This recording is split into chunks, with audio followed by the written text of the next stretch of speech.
ఓం నమో వెంకటేశాయ. జ్యోతిషరత్నాకరం ఛానల్కి స్వాగతం. ఈ వీడియోలో నవాంశ నుంచి గ్రహాల యొక్క ప్లేస్మెంట్ని బట్టి ఫలితాలని ఎలాగా మనం చూడొచ్చు. ఉదాహరణకి నవాంశలో ఉచ్చలో ఉన్న గ్రహాలు కావచ్చు, నీచలో ఉన్న గ్రహాలు కావచ్చు, ఎటువంటి ఫలితాలను ఇస్తాయి. నవాంశ చార్ట్లో ఒక గ్రహం ఎగ్జాల్టేషన్లో ఉంటే, అంటే ఉచ్చస్థితిలో కనుకుంటే దాన్ని ఎలా మనం చూడాలి. అలాగే నవాంశలో నీచ స్థితిలో ఒక గ్రహం కనుక ఉంటే దాని యొక్క ఫలితాన్ని ఎలా చూడాలి. అలాగే వర్గోత్తమం కనుక చెందినట్టయితే ఒక గ్రహం నవాంశలో ఆ ఫలితాలను ఎలా చూడాలి. ఈ విధంగా నవాంశ అనేది మనకి ఫలితాన్ని నిర్దేశం చేయడంలో ఎటువంటి సహాయం చేస్తుంది, ఫలితాన్ని ఇంకా సూక్ష్మంగా పరిశీలించడంలో నవాంశ యొక్క పాత్ర ఏంటి, ఇలాంటి విషయాన్ని కొన్ని నేను తెలియజేస్తాను. చాలామంది అనాలిసిస్ చేసేటప్పుడు ఒక హారోస్కోప్ని తప్పకుండా చూసేది నవాంశ చార్ట్. అయితే నవాంశ చార్ట్ అనేది ప్రధానంగా మ్యారేజ్ కోసమే చూస్తారు అనేది ఒక పాయింట్. కానీ మ్యారేజ్ ఒక్కటే కాకుండా చాలా విషయాల్లో, అలాగే జైమినీ సిస్టంలో కూడా నవాంశాన్ని చాలా ప్రముఖంగా మనం అధ్యయనం అనేది చేయాలి.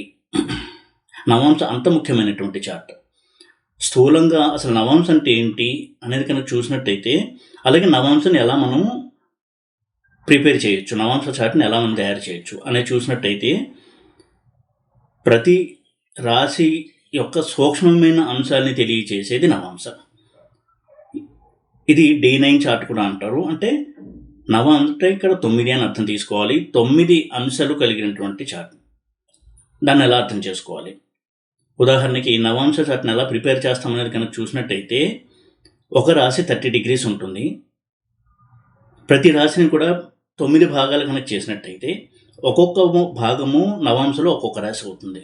ఉదాహరణకి మేషరాశిని 9 భాగాలు చేస్తే అందులో మొదటి భాగము మేషము, రెండో భాగము వృషభము, ఇలా ధనస్సు వరకు 9 రాశులు ఉంటాయి. మళ్ళీ వృషభ రాశి అనేది మకరం నుంచి స్టార్ట్ అవుతుంది, అక్కడి నుంచి 9 రాశులు. ఇలా నవాంశ యొక్క భాగాలను మనం గుర్తించి, ఒక ప్లానెట్ ఒక రాశిలో ఏ డిగ్రీలో ఉందో నవాంశలో ఆ రాశిలో మనం దాన్ని వేస్తాము. ఇది క్లుప్తంగా నవాంశను ఎలా మనం వేయాలి అనే దానికి ఒక వివరణ. అయితే నవాంశ అనేది ఒక వ్యక్తి యొక్క పూర్వపుణ్యాన్ని, అతని యొక్క భాగ్యాన్ని సూక్ష్మంగా తెలియచేసేటువంటి అంశ చార్ట్. ఒక వ్యక్తి పూర్వపుణ్యాన్ని క్యారీ చేస్తూ వస్తున్నాడా, లేకపోతే పాస్ట్ లైఫ్లో కొన్ని తప్పులను ఎక్కువ క్యారీ చేస్తూ వస్తున్నాడా, ఇలాంటి వాటిని తెలియచేసేటువంటి చార్ట్ D9 చార్ట్, నవాంశ. ఇక్కడ 9 భాగాలు ఉంటే ఇక్కడ 9 అనే దానికి అర్థము భాగ్యస్థానాన్ని రిప్రజెంట్ చేసేటువంటి చార్ట్ ఇది. ఒక వ్యక్తి యొక్క లక్, ఫార్చ్యూన్ ఇవన్నీ కూడా తెలియచేసే చార్ట్ నవాంశ చార్ట్. అలాగే నవాంశ అనేది ఒక వ్యక్తికి సెకండ్ హాఫ్ ఆఫ్ లైఫ్, అంటే అతని లైఫ్లో సెకండ్ హాఫ్ ఎలా ఉంటుంది అని తెలియచేసే చార్ట్ నవాంశ చార్ట్. ఉదాహరణకి కొన్ని గ్రహాలు నవాంశ చార్ట్లో బలంగా ఉండి ఆ గ్రహాల దశ కనుక మిడిల్ ఏజ్ తర్వాత వచ్చినట్టయితే తప్పకుండా ఆ దశలో చాలా అద్భుతంగా యోగిస్తాయి జాతకుడికి.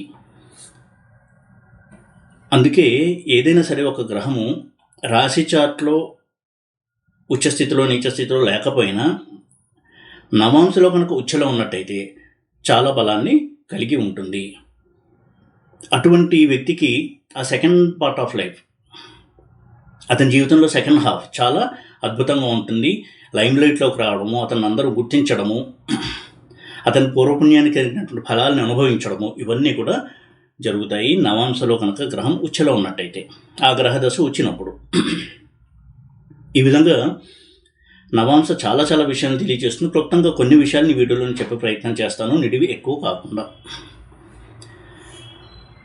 ఈ విధంగా నవాంశ యొక్క ప్రాముఖ్యతను తెలుసుకున్నాం కాబట్టి, నవాంశలో ఒక గ్రహం ఎగ్జాల్ట్ అయి ఉంటే, ఉచ్చస్థితిలో ఉంటే మంచిదా కాదా, అలాగే నీచ స్థితిలో ఉంటే మంచిదా కాదా అని కూడా ఒక అవగాహన తెచ్చుకోవడం అనేది చాలా చాలా మంచిది. ఒక గ్రహం రాశి చార్ట్లో D1 చార్ట్లో నీచలో ఉండి నవాంశ చార్ట్లో కనుక ఉచ్చలో ఉన్నట్టయితే దానికి నీచభంగం జరుగుతుంది. అలాగే ఆ గ్రహం యొక్క బలం పెరుగుతుంది, అది చాలా మంచిది. అలాగే D1 చార్ట్లో గ్రహం ఎగ్జాల్ట్ అయి ఉన్నట్టు ఉచ్చస్థితిలో ఉండి D9 చార్ట్లో నవాంశలో కనుక నీచలో ఉన్నట్టయితే అది అంత మంచి స్థితిలో ఉన్నట్టుగా మనం చూడలేము. దాని యొక్క బలం కొంత తగ్గుతుంది. ఫలితాన్ని ఇచ్చే విషయంలో కొంత ఆలస్యం కావచ్చు, ఒడిదుడుకులు ఇవన్నీ కూడా ఉంటాయి. నవాంశలో గ్రహం ఉచ్చలో ఉండడం అనేది చాలా మంచిది రాశి చార్ట్లో ఉచ్చలో ఉండడం కంటే. ఎందుకంటే రాశి చార్ట్లో ఒక ప్లానెట్ ఒక యోగంలో ఉంది. ఆ యోగాన్ని ఎంత పరిపూర్ణంగా అనుభవిస్తాడు అనేది మైక్రోస్కోపిక్ లెవెల్లో, అంటే ఒక మైక్రోస్కోప్ని బట్టి సూక్ష్మంగా చూస్తే ఏం కనపడతాయో అది నవాంశ. కాబట్టి నవాంశలో గ్రహం ఉచ్చలో ఉండడము, మంచి స్థితిలో ఉండడము, స్వక్షేత్రంలో ఉండడము ఇవి బలాన్ని చేకూరుస్తాయి గ్రహానికి D1 చార్ట్లో ఉండడంతో పాటు. D1 చార్ట్లో నార్మల్గా ఉండొచ్చు, అంటే ఒక గ్రహం D1 చార్ట్లో ఒక రాశిలో ఉండొచ్చు, అది ఉచ్చరాశి కాకపోవచ్చు లేదా మిత్రక్షేత్రం కూడా కాకపోవచ్చు. కానీ నవాంశలో కనుక బలంగా ఉన్నట్టయితే తప్పకుండా ఆ గ్రహానికి పాజిటివ్ స్ట్రెంత్ అనేది పెరుగుతుంది. ఈ సూక్ష్మాన్ని ఎప్పుడు కూడా మనం గుర్తుపెట్టుకోవాలి. ఇక వర్గోత్తమం అనే కాన్సెప్ట్ చూసినట్టయితే D1 చార్ట్లో ఒక గ్రహం ఏ రాశిలో ఉందో, ఇక్కడ లగ్నం నుంచి స్థానం చెప్పట్లేదు, ఏ రాశిలో ఉందో, మేషం నుంచి మీనం వరకు ఉన్న 12 రాశిలో ఏ రాశిలో ఉందో నవాంశలో కూడా అదే రాశిలో ఉంటే ఆ గ్రహం వర్గోత్తమం చెందినట్టు. నవాంశలో కనుక గ్రహం వర్గోత్తమం చెందితే ఆ గ్రహానికి బలం పెరుగుతుంది. అయితే ఇక్కడ ఒక విషయాన్ని గుర్తుపెట్టుకోవాలి. D1 చార్ట్లో నీచలో ఉండి నవాంశలో కూడా నీచలో ఉన్నట్టయితే దాని బలం తగ్గుతుంది, అది మంచిది కాదు. వర్గోత్తమం చెందడం అనేది ఎప్పుడు కూడా మంచి రిజల్ట్స్ ఇచ్చేటువంటి ప్లేస్మెంట్. గ్రహం యొక్క బలం పెరుగుతుంది, యూజువల్లీ పాజిటివ్ స్ట్రెంత్ అనేది పెరుగుతుంది. ఇక నవాంశలో ఒక గ్రహము పాపకర్తలో ఉన్నప్పుడు కూడా దాని యొక్క పాజిటివిటీ తగ్గుతుంది, శుభత్వం కొంత తగ్గుతుంది. ఎలా అయితే D1 చార్ట్లో మనం పాపకర్తలు చూస్తాము, పాపకర్తలు ఏంటంటే ఒక గ్రహం ఒక రాశిలో ఉంది నవాంశ చార్ట్లో, దానికి వెనక రాశిలో ముందు రాశిలో పాపగ్రహాలు కనుక ఉన్నట్టయితే, నైసర్గిక పాపగ్రహాల గురించి మాట్లాడుతున్నాను, ఆధిపత్య పాపులు కాదు, అంటే శని, కుజ, రాహు ఇటువంటి పాపగ్రహాల మధ్య కనుక ఉన్నట్టయితే ఆ గ్రహం యొక్క శుభత్వం అనేది తగ్గుతుంది. ఇది కూడా మనం చూసుకోవాలి. ఇక ఒక్కొక్కసారి వివాహం గురించి మనం అనాలిసిస్ చేసేటప్పుడు నవాంశ చార్ట్లో లగ్నం అనేది అతనికి వివాహం పట్ల అతని యొక్క యాటిట్యూడ్ ఎలా ఉంటుంది, వివాహం పట్ల విముఖత ఉంటుందా, లేదా వివాహం పట్ల సదభిప్రాయం ఉంటుందా, వివాహాన్ని అతను ఎంతవరకు కమిట్మెంట్ని కలిగి ఉంటాడు వివాహం విషయంలో, ఇవన్నీ తెలియజేస్తుంది నవాంశలో లగ్నం. అయితే నవాంశ నుంచి 7th హౌస్, నవాంశలో లగ్నం నుంచి 7th హౌస్ అనేది అతని జీవిత భాగస్వామి యొక్క లక్షణాన్ని తెలియజేస్తుంది. ఇప్పుడు నవాంశలో లగ్నాధిపతి, నవాంశ నుంచి సప్తమాధిపతి ఇద్దరు కూడా మంచి రిలేషన్లో ఉంటాయి, అంటే కలిసి ఒక చోట ఉండడము, కేంద్ర కోణంలో ఉండడము లగ్నం నుంచి, ఇలా కనుక ఉన్నట్టయితే తప్పకుండా వారి యొక్క మ్యారీడ్ లైఫ్ బాగుంటుంది, మ్యారేజ్ పట్ల వారికి అంకిత భావం ఉంటుంది, డెడికేషన్, కమిట్మెంట్ అనేవి ఉంటాయి అని సాధారణంగా మనం ఒక జనరల్ ప్రెడిక్షన్గా చెప్పవచ్చు. అలాగే నవాంశలో లగ్నం నుంచి 7th లార్డ్ కనుక దుస్థానాల్లో ఉన్న, నీచలో ఉన్న, పాపకత్తర్లో ఉన్న, ఇది కొంతవరకు వైవాహిక సుఖాన్ని కొంత నెగిటివ్గా ఇంపాక్ట్ చేస్తుంది అని గ్రహించాలి. ఇక ఒక్కొక్క గ్రహము కూడా నవాంశలో ఉచ్చలో ఉంటే ఎలా ఉంటుంది, నీచలో ఉంటే ఎలా ఉంటుంది అనేది కూడా మనం అర్థం చేసుకోవాలి. ఇందాక చెప్పినట్టుగా నవాంశలో ఒక గ్రహం ఉచ్చలో ఉంటే ఆ గ్రహం యొక్క బలం పెరుగుతుంది. D1 చార్ట్లో నీచలో ఉండి నవాంశలో ఉచ్చలో ఉంటే అది నీచభంగం కూడా జరుగుతుంది అని చెప్పబడింది శాస్త్రంలో. ఇక నీచలో ఉంటే ఎలా ఉంటుంది, ఇది కూడా చాలామంది కొంత భయం ఉందంటే, ఒక గ్రహం నీచలో ఉంది నవాంశలో ఉంటే డెఫినెట్గా దాని గురించి కొంత ఆందోళన ఉంటుంది, ఎలా ఉంటుంది అని కొంత అనాలిసిస్ చేస్తాము. ప్రతి గ్రహం కూడా నీచలో ఉంటే నవాంశలో ఎలా ఉంటుంది అనేది ఇక్కడ నేను చెప్పే ప్రయత్నం చేస్తాను. ఉదాహరణకి రవి కనుక నవాంశలో ఉచ్చలో ఉన్నట్టయితే రవి యొక్క నైసర్గిక శుభత్వం ఏదైతే ఉందో అది పెరుగుతుంది, అంటే పవర్ అండ్ అథారిటీ కావచ్చు, తండ్రితో సంబంధాలు ఇవన్నీ బాగుంటాయి. ఇక ఆధిపత్యానికి సంబంధించినటువంటి నవాంశలో ఉన్న ఆధిపత్యాలకు సంబంధించి కూడా ఆ పోర్ట్ఫోలియోస్ అన్ని స్ట్రాంగ్గా ఉంటాయి. ఇక రవి కనుక నీచలో ఉంటే ఎలా ఉంటుంది నవాంశలో, వీరికి మ్యారేజ్లో కొంతవరకు ఈ డామినేషన్, ఈగో ప్రాబ్లమ్స్ దీనివల్ల సమస్యలనే ఉండే అవకాశం ఉంటుంది భార్యాభర్తల మధ్య.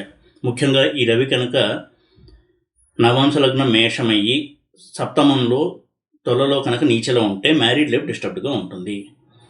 ఈగో ప్రాబ్లమ్స్ వల్ల సెపరేట్ అవ్వాలి అనేటువంటి ఆలోచనలు ఎక్కువగా చేస్తూ ఉంటారు. తండ్రితో కొంతవరకు సంబంధాలు దెబ్బతినేటువంటిగా ఉంటాయి. తండ్రి వారి యొక్క జీవితంలో మారల్ సపోర్ట్ ఇచ్చేటువంటి వ్యక్తిగా ఉండరు. ఏ విషయంలోనూ చిన్నప్పుడు చదువుకునే టైంలో కావచ్చు, వారి యొక్క ఉద్యోగం చేసే టైంలో కావచ్చు, వారికి ఒక గైడెన్స్, మారల్ సపోర్ట్ అనేది లభించదు తండ్రి నుంచి. అది వారికి ఒక లోటులాగా ఫీల్ అవుతూ ఉంటారు. ఇలా క్లుప్తంగా కొన్ని పాయింట్స్ మనం గ్రహించవచ్చు రవి కనుక నీచలో ఉంటే నవాంశలో. అయితే ఇక్కడ నీచ స్థితి గురించే చెప్పదలుచుకున్నాను, ఎందుకంటే ఉచ్చస్థితి అనేది ఇప్పుడు మంచిది కాబట్టి ఎక్కువ దాని గురించి ఫోకస్ చేయకుండా నీచ స్థితి గురించి ఎక్కువగా నేను చెప్పే ప్రయత్నం చేస్తాను ఈ వీడియోలో. ఇక చంద్రుడు కనుక నీచలో ఉంటే ఆ వ్యక్తి కొంత ఎమోషనల్ డిస్టర్బెన్సెస్ని ఎక్కువ కోరుకునేటువంటి వ్యక్తి అయి ఉంటారు. తల్లి నుంచి కొంత ప్రేమ అనేది తక్కువగా లభిస్తూ ఉంటుంది. అది కూడా చాలా కారణాల వల్ల కావచ్చు. చిన్నప్పుడే తల్లికి దూరంగా ఉండి చదువుకోవడం వల్ల కావచ్చు, హాస్టల్లో ఉండి చదువుకోవడం వల్ల కావచ్చు. దీనివల్ల వాళ్ళకి ఈ ఎమోషనల్ గ్యాప్ అనేది ఎక్కువగా ఉంటుంది. తల్లి ప్రేమ కోసం ఎక్కువగా వారు తహతహలాడుతూ ఉంటారు. దానివల్ల ఎక్కువగా లోన్లీ ఫీలింగ్ అనేది ఉండడానికి అవకాశం ఉంటుంది. చాలా సున్నితమైన స్వభావం కలిగిన వాళ్ళే ఉంటారు. చిన్న విషయాన్ని కూడా ఎక్కువగా చెలించే స్వభావం ఉంటుంది. చాలా మృదుమైనటువంటి మనసు ఉంటుంది. చాలా సెన్సిబుల్ మైండ్ కూడా ఉంటుంది. సెన్సిటివ్ కంటే సెన్సిటివ్ మైండ్ ఉంటుంది. చిన్న విషయాన్ని కూడా ఎక్కువగా స్పందించేటువంటి ఒక లక్షణం ఉంటుంది. దానివల్ల ఎక్కువగా ఎమోషనల్ డిస్టర్బెన్సెస్, మూడ్ స్వింగ్స్ ఎక్కువగా ఉంటాయి. వీరు వారి భార్య నుంచి కూడా ఒక తల్లి లాంటి ప్రేమని ఆశిస్తూ ఉంటారు. ఇదే చంద్రుడు నవాంశలో నీచలో ఉన్నప్పటికీ లగ్నం నుంచి మంచి స్థానాల్లో కనుక ఉన్నట్టయితే, కేంద్ర కోణాల్లో ఉన్నట్టయితే వారి భార్య వీరికి ఒక మదర్లీ లవ్, అంటే తల్లి ప్రేమని ఇవ్వగలిగేటువంటి వ్యక్తి భార్యగా వస్తుంది. అంటే ఒక తల్లి ఎలా అయితే చూసుకుంటుందో తన బిడ్డని, అలా తన భర్తని ఎక్కువగా చూసుకుంటూ, కేర్ తీసుకుంటూ, అతనికి మారల్ సపోర్ట్ ఇస్తూ ఉండేటువంటి వ్యక్తిగా ఉండే భార్య వస్తుంది, లేదా భర్త వస్తాడు. ఇక కుజుడు కనుక నీచలో ఉన్నట్టయితే కొంత దుందుడుకు స్వభావం వల్ల పొరపాట్లు చేయడము, ప్రతి విషయంలో అనుకున్న వెంటనే ఏదైనా చేయాలి అనేటువంటి నిర్ణయానికి వచ్చేయడము, వీటి వల్ల కొన్ని సమస్యలను ఎదుర్కొంటారు వారు లైఫ్లో. అన్నదమ్ముల మధ్య సఖ్యత సరిగ్గా ఉండేటువంటి అవకాశం ఉండదు. ఏదైనా ఒక పని చేయాలి అంటే ఒక చొరవ, ఒక ధైర్యము ఇది లోపిస్తుంది. ఎక్కువ సంశయము, 1కి 10 సార్లు ఆలోచించడము, తడబడము, ఇటువంటి ఒక మైండ్ సెట్ ఉండే అవకాశం ఉంటుంది. ఇంకొక సైడ్ చూసినట్టయితే కుజుడు నీచలో ఉన్నప్పుడు నవాంశలో దుందుడుకు చర్యలు, అనాలోచితంగా నిర్ణయాలు తీసుకోవడము, వెంటనే నిర్ణయాలు తీసుకోవడము, అనుకున్న వెంటనే వేరేవారిని సంప్రదించకుండా ఒంటెద్దు పోకడా ఇలాంటివి ఉండేటువంటి అవకాశం ఉంటుంది. త్వరగా వారు అప్సెట్ అవ్వడము, కొట్లాటకి దిగడము, ఇటువంటి మెంటాలిటీ కూడా ఉండేటువంటి అవకాశం ఉంటుంది. లేదా ఈజీగా తన్ని తాను హర్ట్ చేసుకోవడం, ఏదైనా ఒక సంఘటన జరిగితే తన్ని తాను కించపరుచుకోవడము, నొచ్చుకోవడము, అలగడము, ఇలాంటి మెంటాలిటీ ఉండే అవకాశం ఉంటుంది. ఇక బుధుడు కనుక నీచలో ఉన్నట్టయితే నవాంశలో లాజికల్ థింకింగ్ అనేది తక్కువగా ఉంటుంది. ఏదైనా సమస్య వస్తే వెంటనే చలించిపోయేటువంటి వీక్ మైండ్, సెన్సిటివ్ హార్ట్ అనేవి ఉంటాయి. చిన్న విషయమైనా సరే వీరు ఎక్కువగా చలిస్తారు. చిన్న విషయానికైనా సరే వీరు ఎక్కువగా ఆలోచించడము, స్పందించడము, అది కూడా ఇంట్రోవర్ట్గా ఉండి పైకి ఎక్స్ప్రెస్ చేయకుండా లోపల ఎక్కువగా ఆలోచించడము, దానివల్ల ఆరోగ్యం ఇంపాక్ట్ అవ్వడము, ఇటువంటి ప్రభావాలు ఉంటాయి బుధుడు కనుక నవాంశంలో నీచలో ఉంటే. అంటే వారికి స్పీకింగ్ ఎబిలిటీ, అంటే వాక్చాతుర్యం అనే కాదు, మాటల ద్వారా ఎక్స్ప్రెస్ చేయగలిగేటువంటి శక్తి కూడా తక్కువగా ఉంటుంది. ఎందుకంటే బుధుడు వానికి కారకుడు, వాణి అంటే వాక్కుకి కారకుడు. ఏదైనా సరే తమ అభిప్రాయాన్ని చెప్పాలి అనే విషయంలో తడబాటు ఉంటుంది. వారు ఎక్స్ప్రెసివ్గా ఉండలేరు. లోపల ఎన్నో భావాలు ఉన్నా కానీ పైకి ఎక్స్ప్రెస్ చేయలేరు. దానివల్ల ఇతరులు వీరిని అపార్థం చేసుకునేటువంటి అవకాశం ఎక్కువగా ఉంటుంది. ఇక గురువు కనుక నీచలో ఉన్నట్టయితే ఇది యాక్చువల్గా చాలా మంచి ప్లేస్మెంట్. ఇంతకుముందు పాస్ట్ లైఫ్లో కూడా గురువుల్ని, పెద్దల్ని అవమానించుంటారు. దానివల్ల కొంతవరకు వీరికి జీవితంలో ఎడ్యుకేషన్ సంబంధించినటువంటి అడ్డంకులు, అవరోధాలు ఎక్కువగా ఉంటాయి వారి జీవితంలో. వీరికి తెలివితేటలు ఉండొచ్చు, సామర్థ్యం ఉండొచ్చు, ఉన్నా కానీ వారు అనుకున్న స్థాయిలో వాళ్ళు చదవలేరు ఏదో ఒక కారణం వల్ల. కారణం ఏమై ఉంటుంది అనేది మళ్ళీ మనం ఓవరాల్ ప్లేస్మెంట్ని బట్టి చెప్పాలి. అలాగే ఇది ఆధ్యాత్మిక చింతనం కావచ్చు, వారు ఏ మతంలో ఉన్నారో, ఏ ధర్మంలో ఉన్నారో వాటి పట్ల నిబద్ధత కావచ్చు, ఇలాంటి వాటికి చాలా మంచిది గురువు నీచలో ఉంటే నవాంశలో. గురువు నవాంశలో ఉచ్చలో ఉండడం కంటే నీచలో ఉండడం మంచిది. ఇదే గురువు ఉచ్చలో ఉంటే ఇంకా ధార్మికులుగా ఉంటారు కదా అని మనం అనుకోవచ్చు, కానీ నిజమే. ఒక్కొక్కసారి గురువు చాలా బలంగా నవాంశలో ఉన్నట్టయితే దాని ఫలితాలు ఎలా ఉండొచ్చు అంటే, వారు నిజంగానే ఒక మతాన్ని, తామే మతంలో ఉన్నో దాన్ని విశ్వసించే వ్యక్తులై ఉంటారు. ఇంకా చెప్పాలంటే వాళ్ళొక గాడ్ ఫాదర్ లాగా, ఒక గాడ్లీ ఫిగర్ లాగా, ఒక బాబా లాగా అవతరించేటువంటి అవకాశం ఉంటుంది. కానీ దానివల్ల అహంకారం కూడగట్టుకోవడము, దానివల్ల వారి జ్ఞానం అనేది కూడా కొంత డైల్యూట్ అవ్వడం అనేది జరుగుతుంది. అటువంటి ప్రమాదం ఉంది. ఎప్పుడు గురువు శని ఏ ప్లానెట్ అయినా నీచలో ఉండడం అనేది చాలా మంచిది. D1లో అయినా సరే, D9లో అయినా సరే. D9లో నీచలో ఉంటే క్యారెక్టర్ అనేది దెబ్బతినకుండా ఉంటుంది ఈ ప్లానెట్స్కి. వీరికి గురువు నీచలో ఉంటే కష్ట సమయంలో దైవ సహాయం దొరికి భగవంతుడి అనుగ్రహం వలన ఏదో ఒక రూపంలో కష్టం నుంచి వారు గట్టెక్కుతారు. కాబట్టి నీచలో ఉన్న గురువు చాలా మంచిది నవాంశలో. అది చాలా నెగిటివ్ రిజల్ట్స్ ఇస్తుంది అని అనుకోవడం పొరపాటు.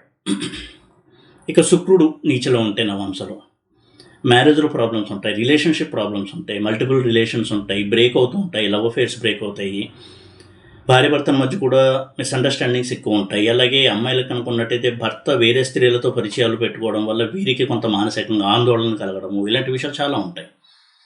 అవి వీరు ఎక్కువగా బ్యూటీ కాన్షియస్గా ఉంటారు. ముఖ్యంగా స్త్రీలు నవాంశలో శుక్రుడు కనుక నీచలో ఉన్నట్టయితే తమ సౌందర్యం పట్ల ఎక్కువగా శ్రద్ధ తీసుకోవడము, దానివల్ల విపరీతమైనటువంటి ఆ శ్రద్ధ వల్ల కొంత ప్రాబ్లమ్స్ని కొని తెచ్చుకోవడము, చిన్న విషయాన్ని కూడా ఎక్కువగా ఆందోళన చెందడము, ఎప్పుడు కూడా బ్యూటీ పార్లర్ చుట్టూ తిరుగుతూ ఉండడము, లేకపోతే ఇటువంటి వాటి మీద ఎక్కువ శ్రద్ధ చూపించి ఫోకస్ అంతా దీని మీద పెట్టడం వలన అనవసరమైన టెన్షన్స్, స్ట్రెస్ ఎక్కువగా తీసుకునే అవకాశం ఉండడం, ఇటువంటి మెంటాలిటీ ఉండేటువంటి అవకాశం ఉంటుంది. అయితే చాలా స్నేహశీలులుగా ఉంటారు. అందరితోనూ స్నేహాన్ని మెయింటైన్ చేయాలనేటువంటి మెంటాలిటీ ఉంటుంది. కానీ ఆ స్నేహము ఎక్కువ కాలం కొనసాగేటువంటి అవకాశాలు ఉండకపోవచ్చు.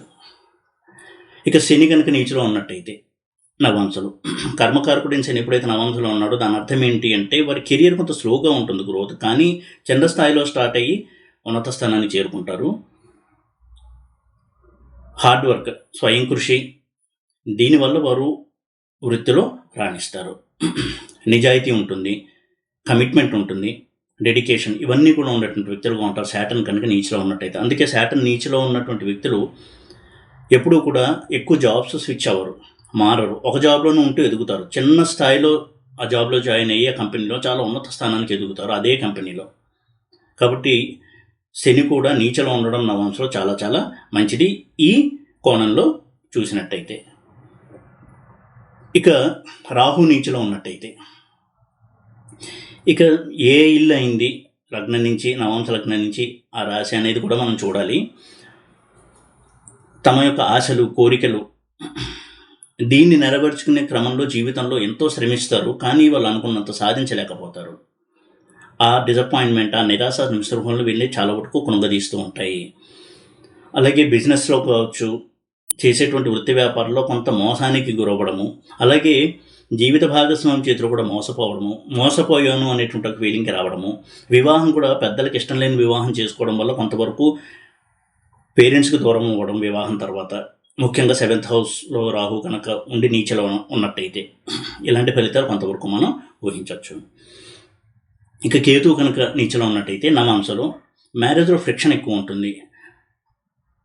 ఆ హౌస్ కనుక నీచలో ఉన్నటువంటి రాశి కనుక మ్యారేజ్ హౌస్ అయినట్టయితే తప్పకుండా వారి మ్యారేజ్లో ఫ్రిక్షన్ ఎక్కువ ఉంటుంది. వీరు కూడా కొంతవరకు తమ యొక్క లోకంలోనే ఉంటూ తమ జీవిత భాగస్వామిని పట్టించుకోకుండా ఉండడము, తన లోకంలో తానే ఉండడము, తన ఆలోచనలు ఎంతసేపు తన గురించి ఆలోచిస్తూ సెల్ఫ్ సెంట్రిక్ పర్సన్గా ఉండడము, ఇలాంటివి ఉండే అవకాశం ఉంటుంది. కానీ ఇంట్యూషన్కి చాలా మంచిది కేతు నీచలో ఉన్నట్టయితే నవాంశలో. అలాగే గ్రహాలు ఏవైనా సరే, ఇప్పుడు చెప్పిన గ్రహాలన్నీ ఉచ్చలో కనుక నవాంశలో ఉన్నట్టయితే చాలా మటుకు వారి యొక్క నైసర్గిక లక్షణాలు ఏవైతే ఉన్నాయో వాటిల్లో పాజిటివ్ స్ట్రెంత్ అనేది పెరుగుతుంది. బుధుడు ఉచ్చలో కనుక ఉన్నట్టయితే అది కమ్యూనికేషన్స్కి, తెలివితేటలకి, ఇలాంటి వాటికి మంచిది. కానీ నీచలో ఉన్నట్టయితే కొంతవరకు స్టెబిలిటీ అనేది ఇస్తాయి గ్రహాలు నవాంశలో. D1 చార్ట్లో కూడా గ్రహం నీచలో ఉండడం ఎప్పుడు సేఫ్, ఉచ్చలో ఉండడం కంటే.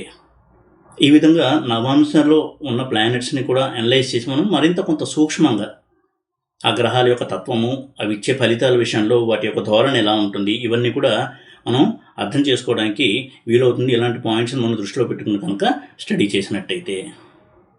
ఈ వీడియో కనుక మీకు నచ్చినట్టయితే లైక్ చేసి, షేర్ చేసి, సబ్స్క్రైబ్ చేయండి. ఓం నమో వెంకటేశాయ.